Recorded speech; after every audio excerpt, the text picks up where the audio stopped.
Hello students, I am Indu Kamra. आज हम BSc second year का फोर्थ सेमेस्टर की जो बुक करने जा रहे हैं, elements of analytic geometry and vector calculus, उसका हम फर्स्ट टॉपिक करने जा रहे हैं। ये न्यू एजुकेशन पॉलिसी के अकॉर्डिंग डिसिप्लिन स्पेसिफिक का मेजर का पेपर है, जो कि 70 मार्क्स का पेपर आएगा।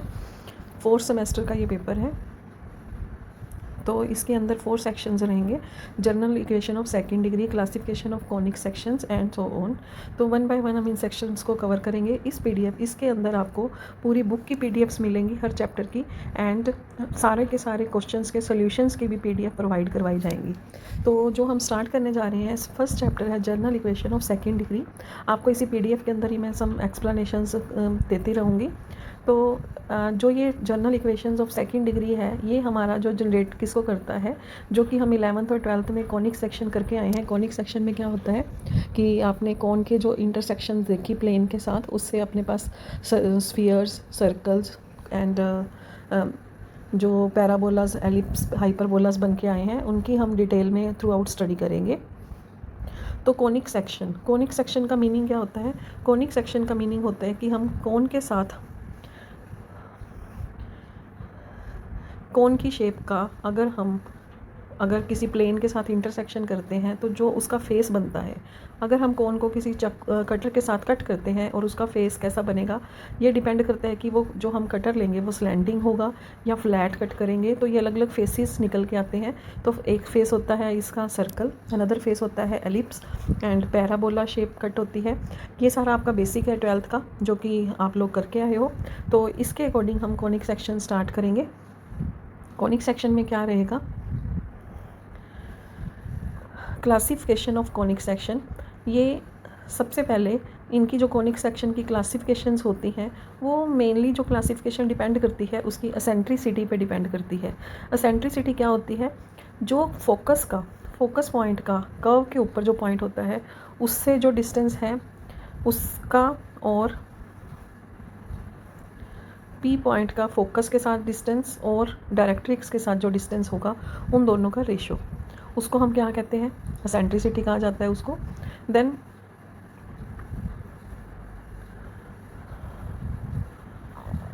अगर हम बात करते हैं एलिप्स की, पैराबोला की बात करते हैं, तो इसके अंदर Y square is equal to 4ax की इक्वेशन होती है। इसके अंदर जो डायरेक्ट्रिक्स का पी पॉइंट से डिस्टेंस होता है और फोकस का पी पॉइंट से डिस्टेंस होता है, वो सेम होता है। तो इसीलिए इसकी जो सेंट्रिसिटी होती है वो किसके इक्वल होती है? E=1। ये सारे बेसिक्स फॉर्मूला हैं जो कि आपको दिए हुए हैं इसके अंदर। डायरेक्ट्रिक्स की इक्वेशन क्या होगी? x is equal to -a, and vertex कहाँ पे होगा? x इक्वल टू 0 पे। सिमिलरली अगर एसेंट्रिसिटी की वैल्यू -1 के इक्वल रहती है तो ये कौन सी शेप बनाता है? एलिप्स बनाता है। और अगर एसेंट्रिसिटी की वैल्यू ग्रेटर देन 1 होती है, ये सारे बेसिक्स हैं जो कि 12th को इसमें समराइज़ किया गया है। एसेंट्रिसिटी अगर ग्रेटर देन 1 होगी तो इसको हम क्या बोलेंगे? हाइपरबोला। तो ये इनके सारे फॉर्मूलाज को इन्होंने कंबाइंड करके एक शीट बनाई है, लिस्ट बनाई है, डायरेक्ट्रिक्स एट इन्फिनिटी। तो अगर E इक्वल टू 0 होगा तो ये शेप किसको रिप्रेजेंट करती है? सर्कल को। And focus lies on the directrix 1/। ये सारे इनकी वैल्यूज़ हैं। इसके बाद जैसे जैसे अपने को ज़रूरत पड़ेगी हम इनको रिविजिट करेंगे इस पॉइंट्स पे। तो कॉनिक सेक्शन देखो, जो एक स्टैंडर्ड इक्वेशन है कॉनिक की, उसमें उसको बोलते हैं हम ax² 2hxy by² 2gx। आपको पूरी बुक में थ्रू आउट ये इक्वेशन देखने को मिलेगी। ये कॉनिक की एक स्टैंडर्ड इक्वेशन होती है। तो सबसे पहले हमने इसको सॉल्व कैसे करना है, हम क्या करेंगे इसके अंदर कि हमने देखना है जनरल इक्वेशन ऑफ कॉनिक, कि हम इस इक्वेशन को कैसे कैसे कभी एलिप्स में कन्वर्ट कर देंगे, अगर हम इसको पैराबोला में कन्वर्ट कर सकते हैं, हाइपरबोला में कैसे कन्वर्ट कर सकते हैं। तो इसके लिए हमें सबसे पहले क्या करना होगा, इसके अंदर जो XY वाली टर्म है हम उसको डिलीट करेंगे।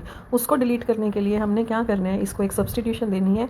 x की जगह x cos थीटा, y की जगह y sin थीटा। ऐसा करने से क्या होगा, और एक बार प्लस में और एक बार माइनस में अगर हम पुट करेंगे तो अपने पास एक तो x tan थीटा की वैल्यू आ जाएगी, एंड देन जो इक्वेशन है वो नई इक्वेशन रिड्यूस होकर क्या बन जाएगी? ax² by² 2 capital Gx 2 capital Fy plus c, जिसके अंदर हमें देखने को मिलेगा कि इसके अंदर जो xy वाली टर्म है वो क्या हो चुकी है? डिलीट हो चुकी है। और ये नए अपने पास कोफिशेंट स्मॉल ए कन्वर्ट होकर एक नया कोफिशेंट आ गया होगा, वो आपको न्यूमेरिकल्स में पता चलेगा, उसकी जगह कैपिटल ए, बी की जगह capital B and so on. तो ये इक्वेशन के अंदर अपने पास जो एक्स वाई वाली टर्म थी 2hxy वो हमने डिलीट कर दी है। अब देखो इसके अंदर हमने जो सारी की सारी थ्योरी है वो किस पे डिपेंड करेगी, कैपिटल ए और कैपिटल बी पे। अगर दोनों कैपिटल ए और बी नॉन जीरो हैं देन उस केस में क्या होगा, आप एक्स वाली टर्म्स को और वाई वाली टर्म्स को कलेक्ट कर लोगे, एक्स वाली एक्स की ब्रैकेट में, वाई वाली वाई की ब्रैकेट में, एंड उसको हम making a perfect square method से परफेक्ट स्क्वायर बना के हम A X square plus B Y square equal to K की फॉर्म में लिख सकते हैं। एंड उसको अगर हम ए के बाई ए ये वाली फॉर्म बन जाएगी, तो ये सबसे पहले कौन सी इक्वेशन को शो करेगी, एलिप्स। ये देखने में हमें कैसा लग रहा है, ये हमें एक एलिप्स की इक्वेशन दिखाई दे रही है। कैसी इक्वेशन दिखाई दे रही है, X square by A square type, Y square by B square type, जो कि एलिप्स की इक्वेशन होती है। तो फर्स्ट इक्वेशन जो हमें दिखाई दे रही है वो कौन सी है, एलिप्स की इक्वेशन। एंड देन अगर ये दोनों पॉजिटिव वैल्यूज़ होंगी तो ये एलिप्स होगा, अगर ये दोनों अपोजिट साइन, एक प्लस है तो एक माइनस, तो ये क्या बन जाएगा, हाइपरबोला बनेगा। और ये दोनों इमेजिनरी भी हो सकती हैं, is an imaginary ellipse if both are negative. अगर दोनों के अपॉन ए और के अपॉन बी दोनों नेगेटिव हो जाते हैं तो ये एलिप्स कैसा बन जाएगा, imaginary ellipse and so on. तो इसके लिए इसको हम X square equal to minus of Y square की फॉर्म में भी लिख सकते हैं, जो कि हमें पेयर ऑफ स्ट्रेट लाइंस देंगे, इमेजिनरी और रियल दोनों तरह से हम इसमें से फाइंड आउट कर सकते हैं।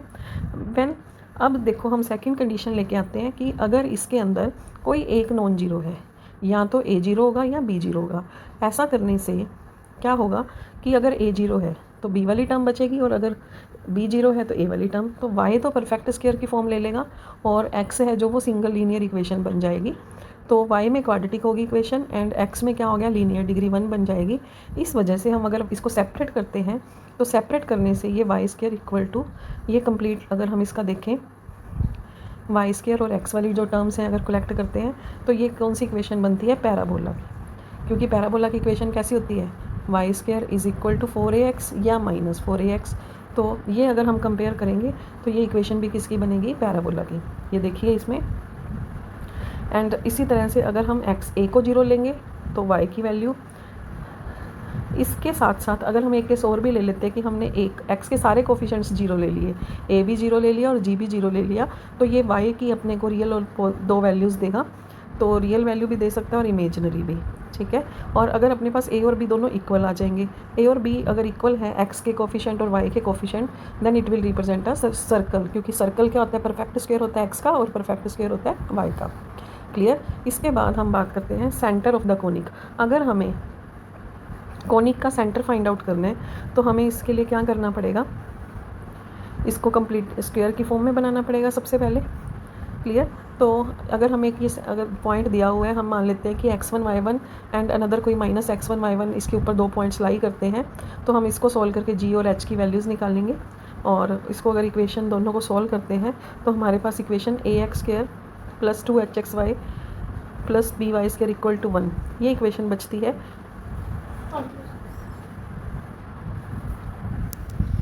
क्या हो गया, सो जा, फिर बोलेगा नहीं बिल्कुल भी, वीडियो ख़राब हो जाएगी। 10 मिनट की बन चुकी है मेरी, सीधा हो गया बैठ जा।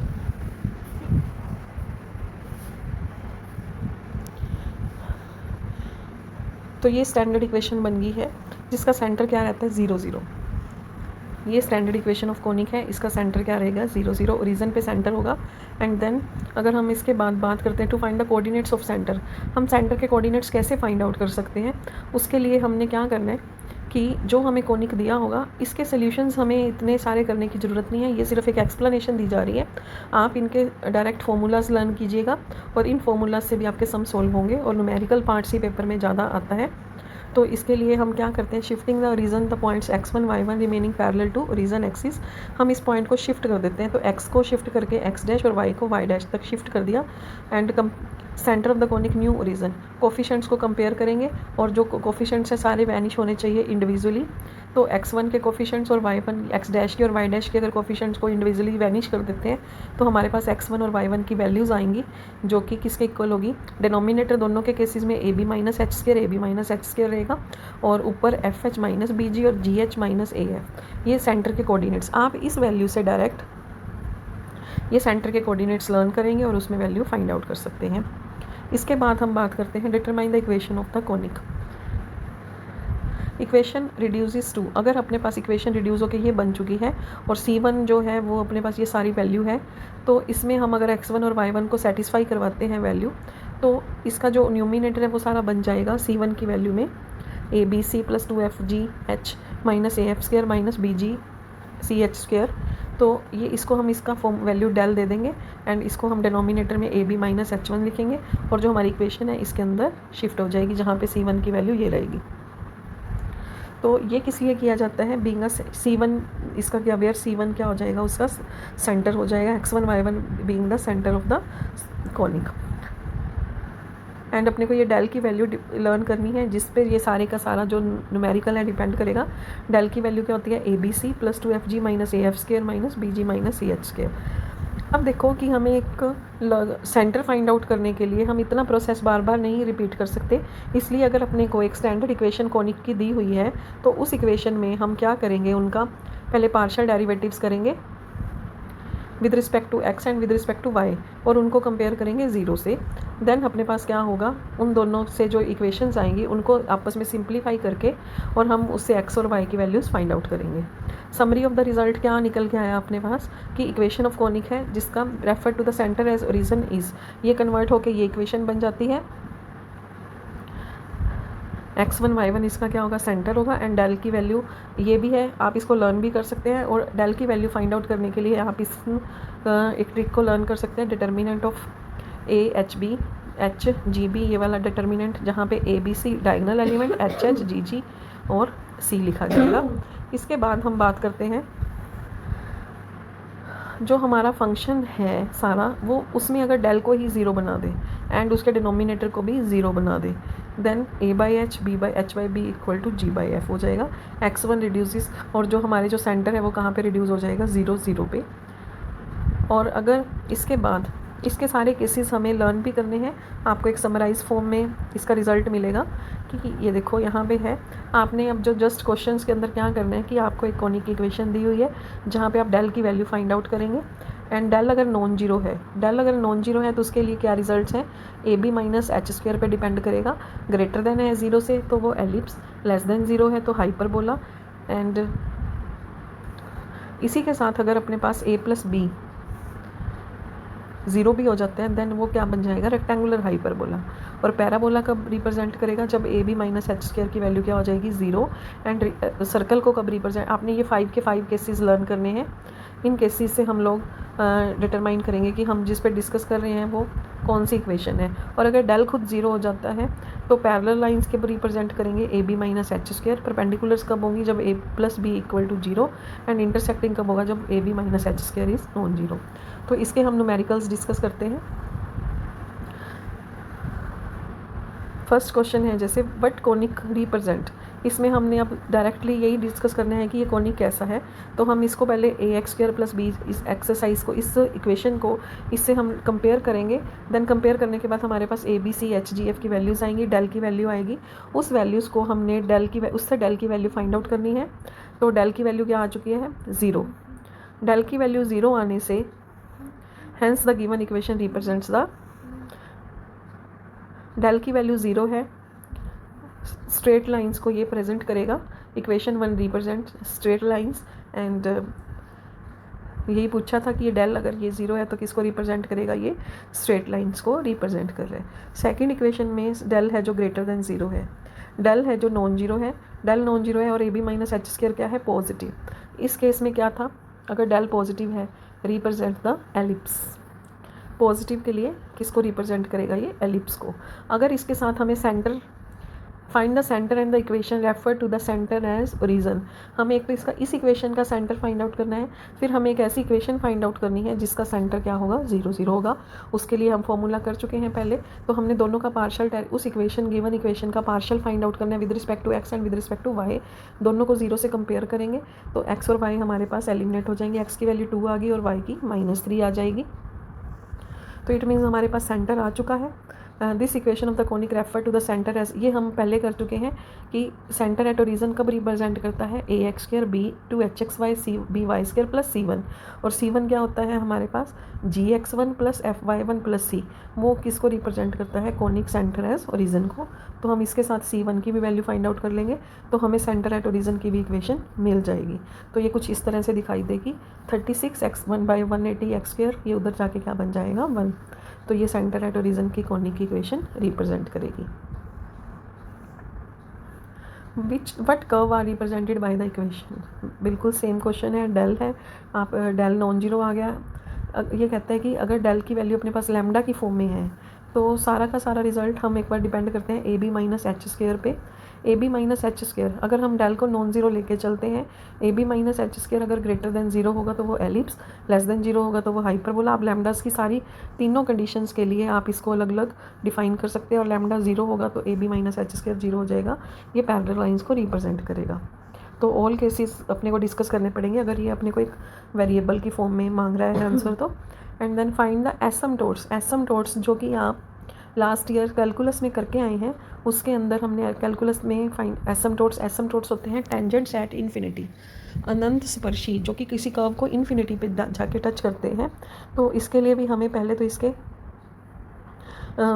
सारी डेल की values, A B minus H की वैल्यूज़, और ये जो इक्वेशन है पूरा का पूरा जो कोन की अपने पास कर्व की इक्वेशन होती है, एंड उसमें minus del upon A B minus H square, अगर आप ये वैल्यू माइनस कर देते हैं तो अपने पास ये इक्वेशन किसकी आ जाएगी, एसिम्पटोट्स की।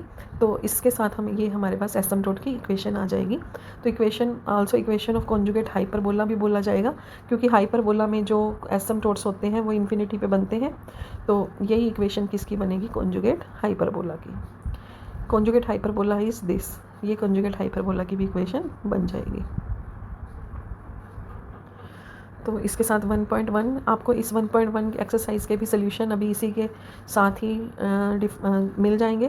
क्वेश्चंस आपको यही मिलेंगे, सेम कोऑर्डिनेट्स। फर्स्ट क्वेश्चन में हमने सेंटर एंड कोनिक का सेंटर फाइंड आउट करना है, find the centre of the curve conic origin. ये सेकंड एग्जांपल जो हमने किया था, एक तो इसका सेंटर फाइंड आउट करना है और ओरिजन एट सेंटर पे भी इसकी इक्वेशन फाइंड आउट करनी है।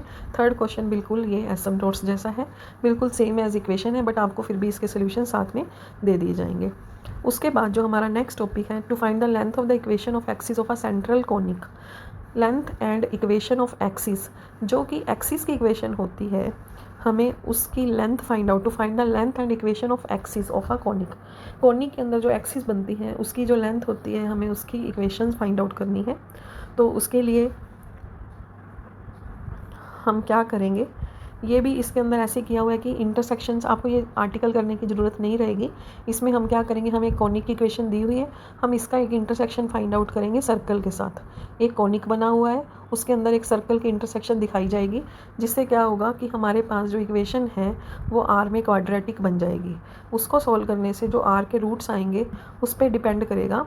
In the case of ellipse, अगर दोनों चीज़ें पॉजिटिव हैं, दो रूट्स आएंगे जो हमारे पास आर के, अगर वो दोनों पॉजिटिव आएंगे तो ये मेज एलिप्स को रिप्रेजेंट करेगा। अगर एक ग्रेटर, एक पॉजिटिव और एक नेगेटिव आएगा तो ये हाइपरबोला को, और एक दोनों नेगेटिव आएंगे तो ये एम्प्टी रहेगा केस।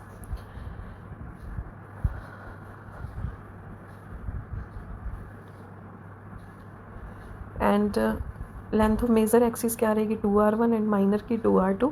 इसमें ट्रांसवर्सल की 2r1 और कॉन्जुगेट होता है जो इमेजिनरी एक्सिस होती है। इमेजिनरी वैल्यू कहाँ से निकलेगी, जब r2 नेगेटिव होगा, तो r2 equal to root r2 square क्या बन जाएगा, इसका इमेजिनरी एक्सिस की वैल्यू बन जाएगी। आगे है to find the equation of the axis. हम इक्वेशन ऑफ एक्सिस कैसे फाइंड आउट करेंगे,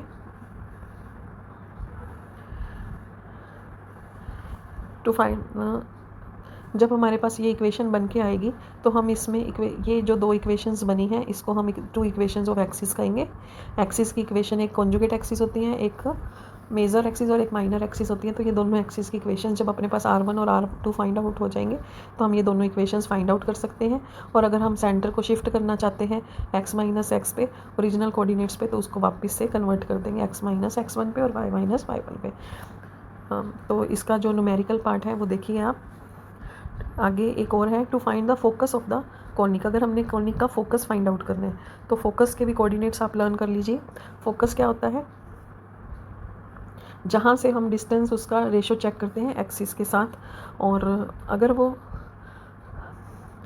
कोऑर्डिनेट सिस्टम फोकस आ जाएगा x1 + 1 mine plus minus r1² minus r2² cos theta और साइन थीटा, और जब ये हाइपरबोला होगा देन सेम ही रहेंगी वैल्यूज़ तो कोनिक में। एंड उसके बाद है to find the directrix of the conic. अगर हमने डायरेक्ट्रिक की इक्वेशन फाइंड आउट करनी है तो हमें, अगर ये एलिप्स है तो एलिप्स में डायरेक्ट्रिक की इक्वेशन ये बनेगी x - x1 cos theta, y - y1 sine theta, और एंड व्हेन द हाइपरबोला होगा तो ये cos theta y - y1 sine theta equal two plus minus. ये सिर्फ अपने पास हाइपरबोला होगा उस टाइम r2² है वो क्या रहेगा, नेगेटिव रहेगा, यही फ़र्क रहेगा इसके अंदर। एंड देन इसके बाद हम बात करते हैं एग्जांपल्स की।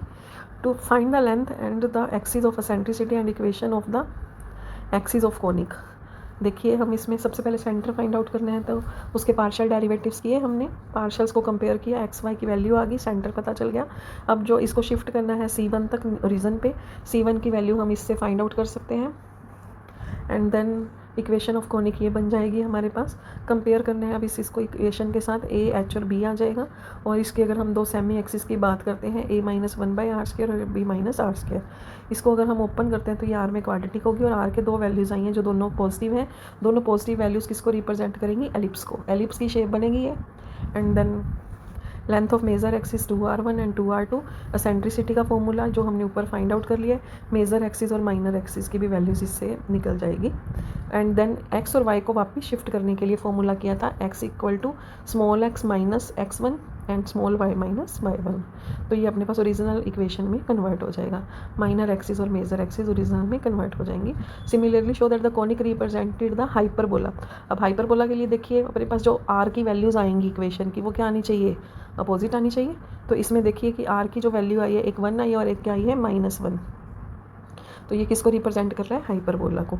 इसमें भी हम कॉन्जुगेट और इसके ट्रांसवर्सल एक्सिस की सेम वैल्यूज़ पुट कर सकते हैं, तो ये अपने पास फोकस एंड एक्सिस की इक्वेशन आ जाएगी। आगे नेक्स्ट है find the centre, length and the equation of axis, eccentricity, focus and directrix. इस क्वेश्चन के अंदर आपको फिर से सब कुछ फाइंड आउट करना है।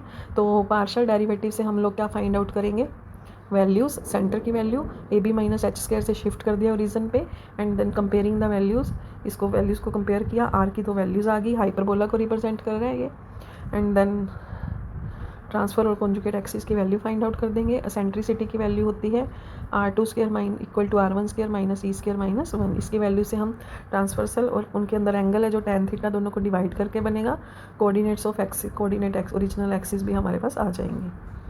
And this is all we have till exercise 1.2। 4 exercises हैं।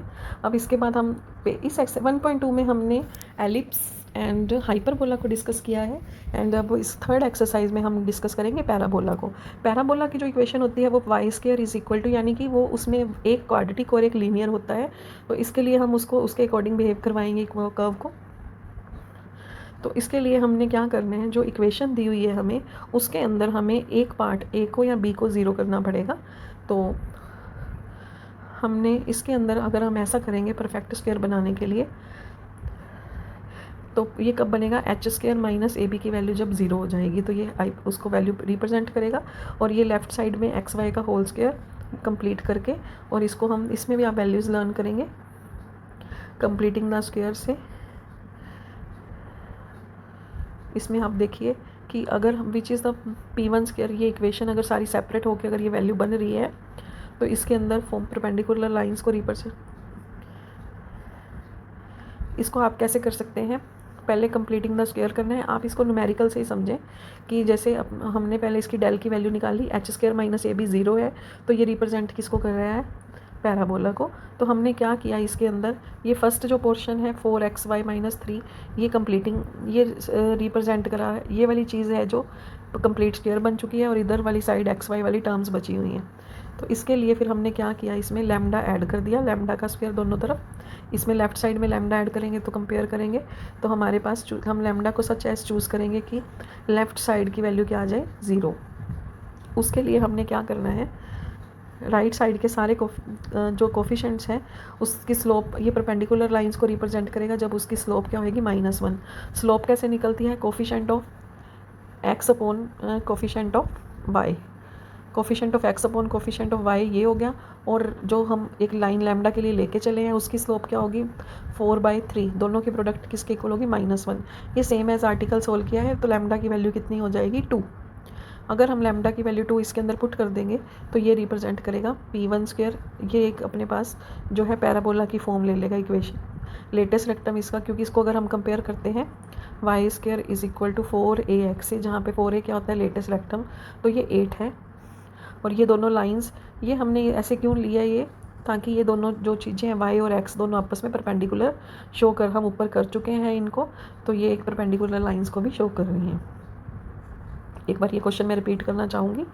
देखिए कि आपने इसको जो आर्टिकल की फॉर्म में अगर समझते हैं तो हमने क्या करना है, पहले आर्टिकल के अंदर भी इसको पहले परफेक्ट स्क्वायर बना लेना है लेफ़्ट साइड में, फिर उसके अंदर लैम्डा ऐड करना है, और फिर कंडीशन लगानी है कि जो हमने लैम्डा ऐसा चूज़ किया है कि एक तो ये जो कोफिशिएंट पहली लाइन लेफ्ट वाली है और जो राइट साइड वाली लाइन है दोनों आपस में क्या हुए परपेंडिकुलर, क्योंकि y² इज इक्वल टू अगर 4ax होता है तो y और x आपस में क्या होते हैं परपेंडिकुलर होते हैं। तो ये परपेंडिकुलर कब होंगे, जब इनकी स्लोप्स की जो प्रोडक्ट है वो क्या होगी -1।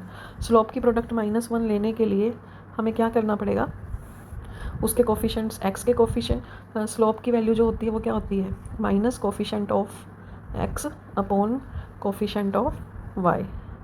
तो ये दोनों इक्वेशंस के लिए हम फॉर्मूला लगाएंगे और उनकी प्रोडक्ट को इस तरह रखेंगे कि उनके उससे लैम्डा सेपरेट हो जाएगा, और वापस से जो इक्वेशन की फॉर्म में लिखेंगे ये एक पैराबोला को रिप्रेजेंट करेगी।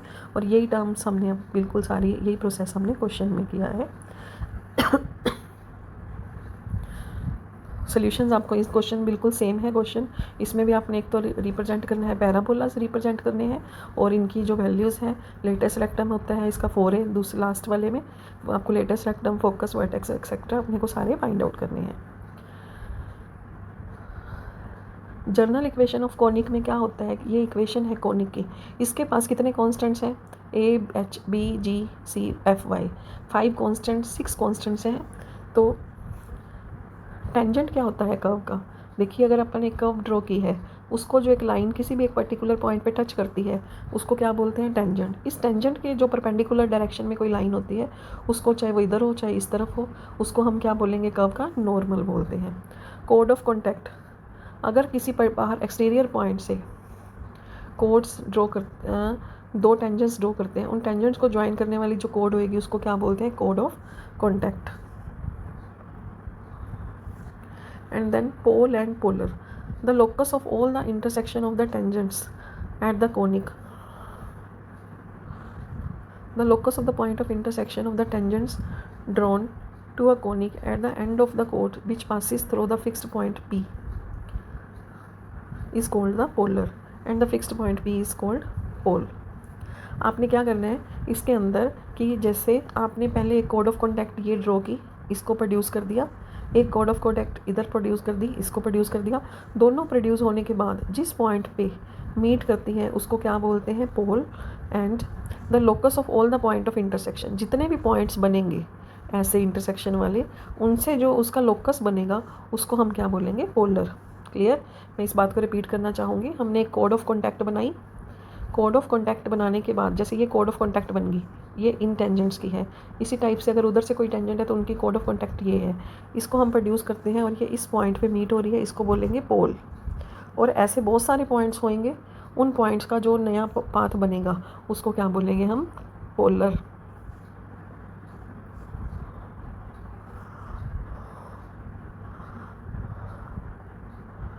ये भी आर्टिकल है, आर्टिकल भी ठीक है इम्पोर्टेंट है, बट इसका जो रिज़ल्ट है आपने इसमें भी डायरेक्ट रिज़ल्ट भी याद रख सकते हैं। हमने किसी भी कर्व के अगर टेंजेंट की इक्वेशन लिखनी है, लर्न करनी है, टेंजेंट की इक्वेशन कैसे बनती है, जैसे कर्व में जहाँ पे भी एक्स स्क्वायर होगा आपने उसको tangent at point x1 y1 एक ऐसा पॉइंट होगा जहाँ पे टेंजेंट फाइंड आउट करना है, तो आपने क्या करना है एक्स स्क्वायर को x1 में कन्वर्ट कर देना है, और अगर 2x है तो उसको x + x1 में कन्वर्ट कर देना है, तो ये इक्वेशन ऑफ टेंजेंट आ जाएगी। तो देखिए ax² की जगह पे क्या बनेगा, ax² की जगह axx1, सिमिलरली hx1। अब देखिए यहाँ पे h के साथ 2xy है, तो 2xy को एक बार xy1 प्लस एक बार x1y लिखेंगे, क्योंकि ये xy और एक्स वाई लिखा जाएगा, और इस एक्स वाई की जगह एक बार वाई को y1 में चेंज कर देना, एक बार एक्स को x1 में चेंज कर देना। लर्न करने का तरीका है, बाकी लॉजिक इसमें ये नहीं है कि ये चेंज होंगे। बी वाई वाई वन, इसी टाइप से 2x था वो x प्लस x1 बन गया, y प्लस y1 बन गया। तो ये सारे इसका ट्रिक है। और एक्चुअल में टेंजेंट होता क्या है, टेंजेंट की अगर हम समराइज़ करें इसको, p और q, p हम कोई पॉइंट लेते हैं कोनिक पे, तो वो ऐसा पॉइंट होगा जो कि कोनिक पे भी लाई करेगा, एंड अगर हम दो पॉइंट्स लेके चले हैं lies on the conic, and अगर हम उन दोनों को आपस में सब्ट्रैक्ट कर देते हैं तो हमारे पास जो इक्वेशन निकल के आ रही है वो कुछ ऐसे है। और उसको अगर हम y2 minus y1 upon x2 minus x1 में इस फॉर्म में सेपरेट करें तो ये उस लाइन की क्या होती है, स्लोप। और इक्वेशन ऑफ लाइन टेंजेंट क्या बनती है, कोई किसी भी लाइन की जो इक्वेशन होती है वो क्या होती है, ये वाली। तो इसमें हम स्लोप की वैल्यू पुट करेंगे, तो ये जो कंडीशन आएगी निकल के, ये किसको रिप्रेजेंट करेगी, टेंजेंट को। तो इसको सिंप्लीफाई करके लिखते हैं अगर हम, तो ये इक्वेशन बन जाती है। आपने इसको लर्न करना है अच्छे से। एंड देन इसके बाद equation of normal at any point of the conic. Normal की अगर आपने इक्वेशन की बात करते हैं तो इसी टाइप से ये नॉर्मल की इक्वेशन रहेगी, y minus y1, slope change हो जाएगी, उससे उल्टा स्लोप चलेगा। ये टेंजेंट की स्लोप से क्या है, रिवर्सल स्लोप है। तो इसके लर्न करने की कोई ट्रिक नहीं है, लेकिन ये स्लोप आप इसको ऐसे फाइंड आउट कर सकते हो।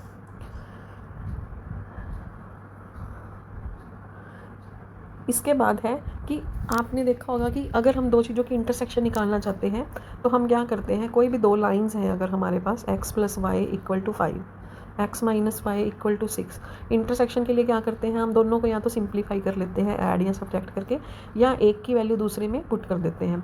तो उससे अपने पास x और y सेपरेट हो जाता है, तो पॉइंट ऑफ इंटरसेक्शन निकल के आ जाता है कि दो लाइंस किस पॉइंट पे इंटरसेक्ट हो रही हैं। इसी टाइप से अगर कोई भी कर्व है, उसको कोई लाइन इंटरसेक्ट कर रही है, तो हम क्या करेंगे, लाइन का कोई पॉइंट उस कर्व के अंदर पुट कर देंगे, जिससे कि हमें उसका इंटरसेक्शन पता चल जाएगा। तो हमें जैसे कि एक लाइन की बेसिक इक्वेशन दी हुई है और एक कर्व की इक्वेशन, कोनिक की इक्वेशन दी हुई है, तो हम क्या करेंगे, लाइन की जो वैल्यूज़ हैं x को और y को इस कोनिक के अंदर पुट करेंगे, तो ये इक्वेशन r के अंदर क्वाड्रेटिक बन जाएगी। इससे क्या होगा कि इससे ये सेकंड डिग्री की इक्वेशन बनेगी। और अगर हम इसको वैल्यूज़ को जो फाइंड आउट करेंगे, now equation 3 is the second degree, R के अंदर हमें क्वाड्रेटिक दिखाई देगी, और हमें ये दो पॉइंट्स आर से रियल और इमेजिनरी कुछ भी मिल सकते हैं। Equation of tangent at a point. अब देखिए, अगर ये आर की जो वैल्यूज़ आएंगी, अगर वो दोनों सेम वैल्यूज़ आई हैं, तो ये क्या आएगा, इक्वेशन ऑफ टेंजेंट बन जाएगी, क्योंकि वो दोनों इंटरसेक्शन के पॉइंट एक ही जगह पे होंगे। ये देखिए, इसमें अगर हमने पुट किया सारी जगह पे इक्वेशन में, प्लस में लास्ट में जो S1 लिखा हुआ है, वो S1 क्या है, वो लास्ट में ax1 स्क्वायर प्लस 2hx, ये जो सारा सिंप्लीफाई करेंगे और जो s बच रहा है वो सारा यही है। तो अपने को जो दो वैल्यूज़ देगा ना, equation 3 is the second degree equation in are की जो वैल्यूज़ देगा उस पर डिपेंड करेगा कि ये कोनिक कैसा है।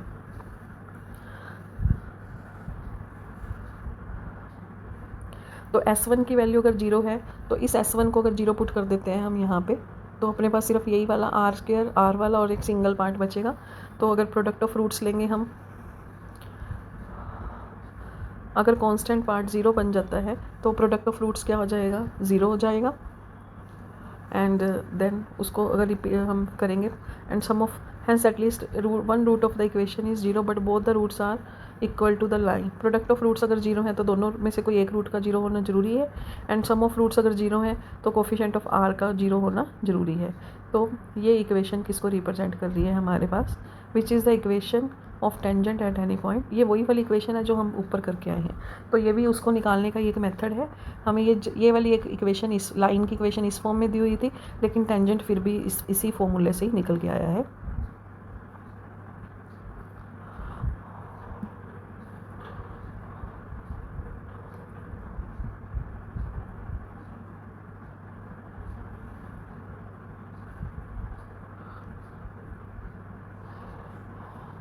सिमिलरली अगर हम लाइन की जो फेस है वो LX plus MY plus N की फॉर्म में होता, तब भी हम इसको फाइंड आउट कर सकते हैं। इसको फाइंड आउट करने के लिए हमने क्या किया, जो ये कंडीशन आ रही है AL स्क्वायर BM स्क्वायर, इसमें ये कह रहा है कि इन्होंने XYZ को किस में कन्वर्ट कर दिया है, LMN में। तो ये भी एक अपने पास कंडीशन आएगी टेंजेंट की ही।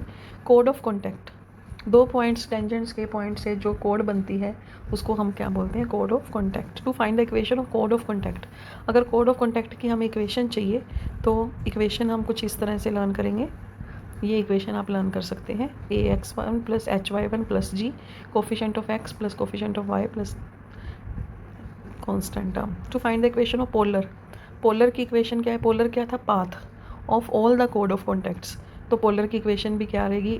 ax(x1) h, ये टेंजेंट की इक्वेशन की टाइप से ही होगी, विच is the required equation of polar at the point p point पे। टू फाइंड द नेक्स्ट है कंडीशन दैट, अगर दो पॉइंट्स को कॉन्जुगेट पॉइंट्स प्रूव करना है तो उसकी कंडीशन,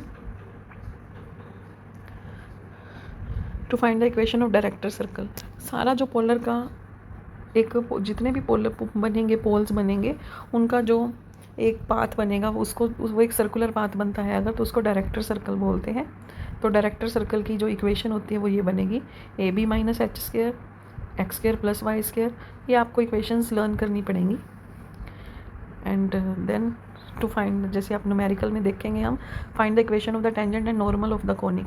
टेंजेंट की इक्वेशन के लिए हमने फॉर्मूला किया था x(x1) वाला, वो निकालेंगे, उसमें -2 और 1 पुट कर देते तो पहले हमें टेंजेंट की इक्वेशन मिल गई। सिर्फ इसमें हम इतना कर सकते हैं, टेंजेंट का स्लोप क्या होगा? Coefficient of x upon y 0 है, तो स्लोप ऑफ नॉर्मल क्या होता है? उससे रिवर्स होता है, तो वो इन्फिनिटी हो जाएगा। तो अगर हम नॉर्मल की बात करते हैं, नॉर्मल भी इसी पॉइंट में से पास करेगा, बस उसकी इक्वेशन y माइनस y1, इसको क्या लिखते होते हैं? y minus y1 into slope into x minus x1। तो ये इक्वेशन अपने पास नॉर्मल की इक्वेशन बन जाएगी। डायरेक्टर सर्कल की इक्वेशन बनानी है तो डायरेक्टर सर्कल के कोफिशिएंट उसी इक्वेशन में हमने SS1 इक्वल टू t² में पुट कर देना है।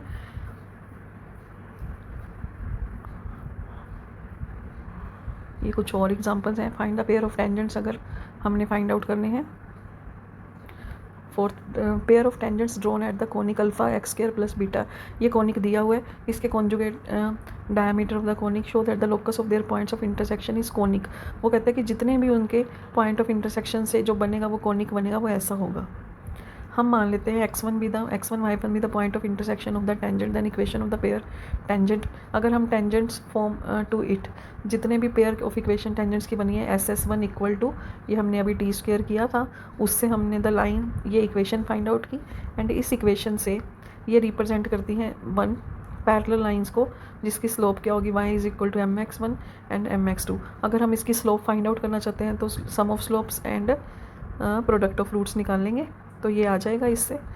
एंड कॉन्जुगेट डायमीटर्स की वैल्यू आ जाएगी, इसको हम इक्वेशन में वापस से पुट कर सकते हैं, तो ये इससे लोकस ऑफ द पॉइंट आ जाएगा। एंड इसी के साथ मैं आपको इसके PDF सॉल्यूशंस की भी शेयर कर रही हूँ, ताकि आप इसके एक्सरसाइज के क्वेश्चंस को भी अच्छी तरह से सॉल्व कर सकें।